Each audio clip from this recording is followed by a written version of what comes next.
Halo teman-teman semua, kembali lagi di Loyola. Ayo.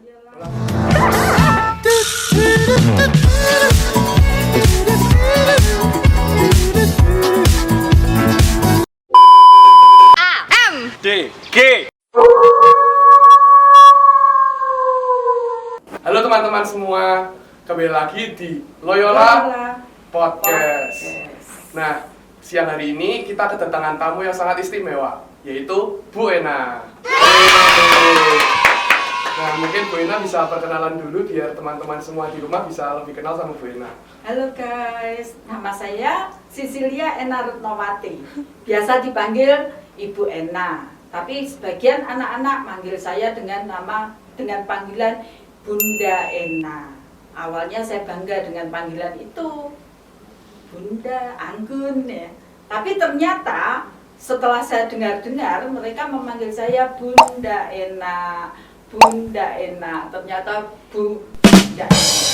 Itu nama panggilan kesayangan anak-anak terhadap saya. Ada yang manggil Mami Ena, ada yang manggil Mak Ena, ya saya terima saja karena memang sudah menjadi mak-mak ya. Saya mengajar sejarah sejak tahun 84. Kalau ditanya berapa tahun, silakan dihitung sendiri. Jadi tahun ini saya memasuki masa kerja tahun ke-37. 37 tahun, bayangkan. Lebih dari separuh usia saya ada di Loyola. Nomor 37 ya, itu Loyola. Saya mengajar 37 tahun. Mata pelajaran yang saya ampu sejak saya masuk sampai sekarang sejarah. Itu perkenalan saya. Rumah? Rumah boleh Bu? Oke, rumah saya di Jalan Selamat Riyadi 48. Bagi kalian yang ingin beranjang sana, rumah saya sangat terbuka bagi kehadiran teman-teman semua. Nah, itu adalah perkenalan dari guru kita tercinta Bu Ena. Nah, kan kita tahu kalau Bu Ena itu sudah 37 tahun berada di Loyola. Nah, kenapa sih Bu milih sejarah Bu? Padahal kan sejarah kan, kalau saya sendiri kan, saya tidak suka hafalan Bu. Saya selalu dari kelas 10 sampai kelas 12 saya paling tidak suka sejarah Bu. Soalnya penuh hafalan gitu Bu. Kok Bu Ena bisa milih sejarah kenapa sih Bu? Wow, nah ini pemaknaan yang salah ya nak ya. Sebenarnya kita belajar sejarah itu bukan hanya belajar fakta, bukan hanya belajar hafalan, tapi di balik peristiwa sejarah itu ada peristiwa-peristiwa yang bermakna. Mengapa peristiwa itu terjadi? Kemudian apa manfaat dari peristiwa itu, sehingga dari makna peristiwa itu kita bisa mengambil inspirasi terutama untuk generasi muda itu. Nah, jadi sebenarnya salah kalau kita belajar sejarah itu hanya menghafal fakta dan hafalan ya, tetapi makna di balik peristiwa itu ada pengalaman-pengalaman apa yang kita jadikan sebagai pengambil kebijakan di kedepannya itu. Maka kita mengenal pepatah itu, jangan sekali-kali meninggalkan sejarah. Jadi dari sejarah inilah kita bisa mengambil banyak pengalaman itu. Sebenarnya begitu, jadi bukan hafalan saja. Saya tidak pernah ulangan mengeluarkan tahun berapa begitu. Oh, ya lebih ke makna. Ternyata kalau sejarah itu bukan sekedar menghafal ya teman-teman. Mungkin teman-teman semua kan salah kaprah kalau sejarah itu isinya cuma menghafal. Padahal ada makna yang lebih dalam dari pelajaran sejarah itu sendiri.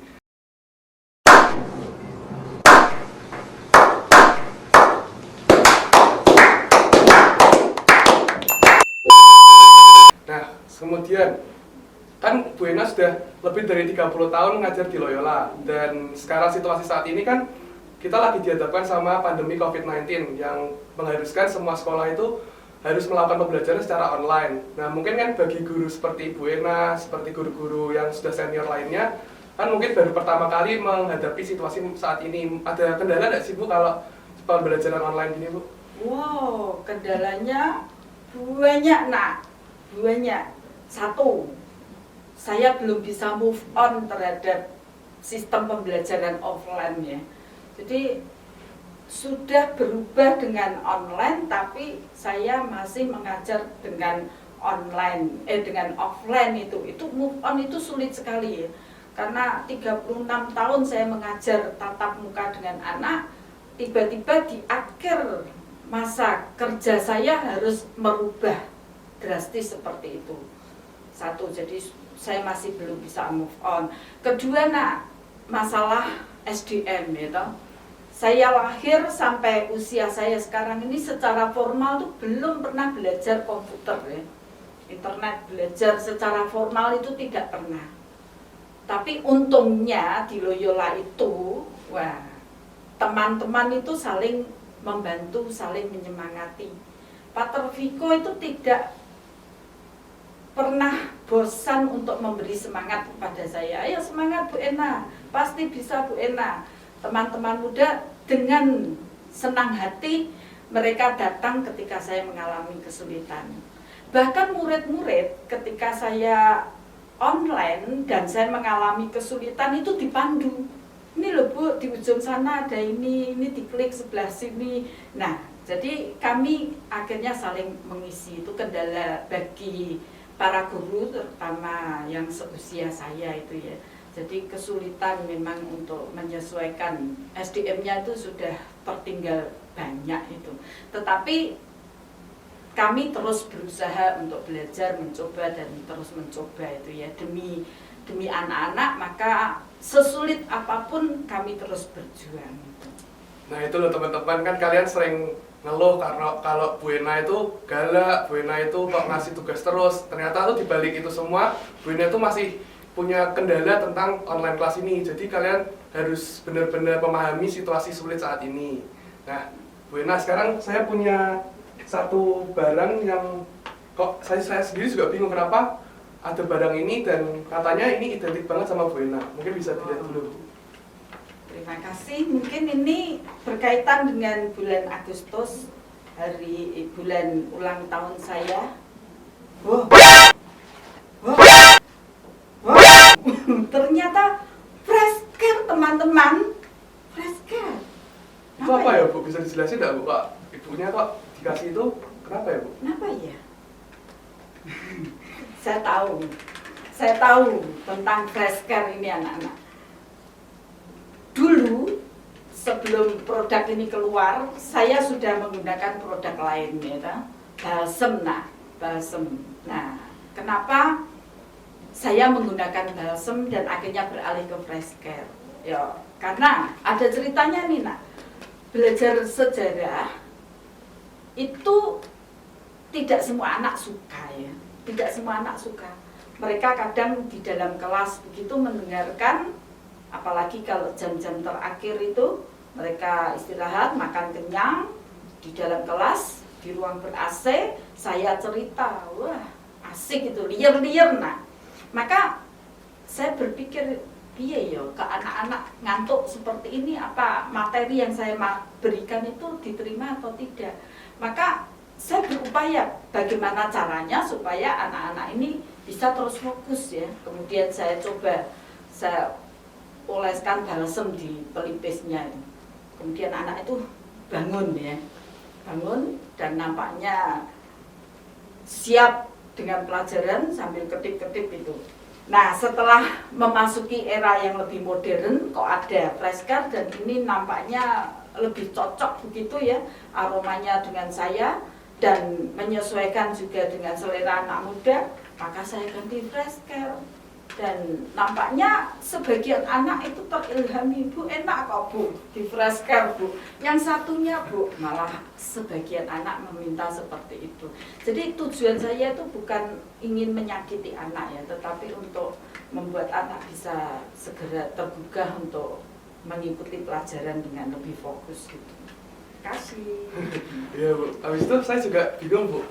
Saya dengar-dengar tuh kenapa banyak KKL, KKL semua tuh kok bisa dapat nilai sampai negatif tuh gimana ya Bu? Itu sebenarnya KKM-nya Ibu Ena memang segitu atau memang ada tujuan tersendiri Bu? Oke. Jadi, nah kembali lagi di balik semua yang saya lakukan itu sebenarnya memiliki tujuan yang baik ya, bahwa saya bertanya waktu masuk ya, ketemu pertama masuk kelas itu saya akan menanyakan materi pelajaran minggu lalu untuk bisa memasuki materi berikutnya. Nah, untuk itu saya akan mencoba dengan pertanyaan-pertanyaan yang sudah saya berikan di minggu lalu. Nah, bukti kalau anak itu fokus atau tidak pada saat menerima pelajaran itu dengan kemampuannya menjawab. Nah, saya pikir dengan 3 anak saya tunjuk dan mereka saya tunjuk secara acak itu ya, dan mereka bisa menjawab, itu berarti bahwa kelas itu memang siap mengikuti materi berikutnya. Tetapi, nah kalau 3 anak itu tidak bisa menjawab, berarti pelajaran yang saya berikan itu sia-sia. Maka saya akan mengawali pertemuan itu dengan ulangan mendadak. Nah, karena ulangan mendadak sebagian tidak siap, maka mendapatkan nilai yang jelek. Nah, untuk melatih kedisiplinan anak-anak, biasanya sejak awal saya mengatakan identitas itu wajib diisi ya. Kalau tidak ada nama minus 10, tidak ada nomor minus 10 kelas dan nomor minus 10. Kalau tidak ada keduanya minus 20 berarti. Nah, kalau dia tidak belajar nilainya 0 ya otomatis minus 20. Nah, itu cerita yang beredar. Hanya saja mungkin anak menjadi lebay ya. Kalau minus 20 kok kelihatannya gregetnya kurang, maka dibuat cerita yang sampai minus 160. Nah, itu ceritanya sebenarnya minus itu ya maksimal 20 lah. Nah, Saya kan dengar cerita-cerita Bu Ena kan kayaknya menarik banget Bu. Kan Bu Ena juga sudah 37 tahun di Loyola dan pasti kan sebentar lagi juga akan masuki masa-masa pensiun. Nah, menurut Bu Ena tuh pengalaman yang ada di Loyola yang mungkin tidak bisa dilupakan dari sekolah ini itu apa ya Bu? Yang tidak pernah saya bisa lupakan satu, setiap tahun selalu saya punya image bahwa anak yang diterima di Loyola itu tidak ada anak yang bodoh. Semua yang diterima itu sudah melalui seleksi sedemikian rupa, maka saya punya bayangan anak Loyola itu punya background yang baik ya, punya background yang baik. Jadi ini yang tidak pernah saya lupakan bahwa anak Loyola adalah anak yang istimewa. Mereka punya daya juang, mereka punya keinginan untuk berorganisasi. Ini terbukti ketika saya menjadi panitia tertentu, banyak anak yang mendaftar, Bu, saya tolong dimasukkan sebagai panitia ini itu. Nah, padahal sebagai panitia itu capek, nah, tapi mereka ternyata punya keinginan besar untuk itu. Jadi itu yang membuat saya tidak pernah melupakan anak-anak saya di Loyola itu. Jadi mereka itu anak yang apa ya, punya daya juang yang tidak pernah merasa lelah itu. Itu gambaran pertama saya. Kedua, saya pernah di kelas suatu tahun, saya lupa tahunnya, saya menangis, menangis dan menangis di dalam kelas itu. Itu peristiwa yang tidak pernah saya lupakan. Kenapa saya menangis di hadapan anak-anak?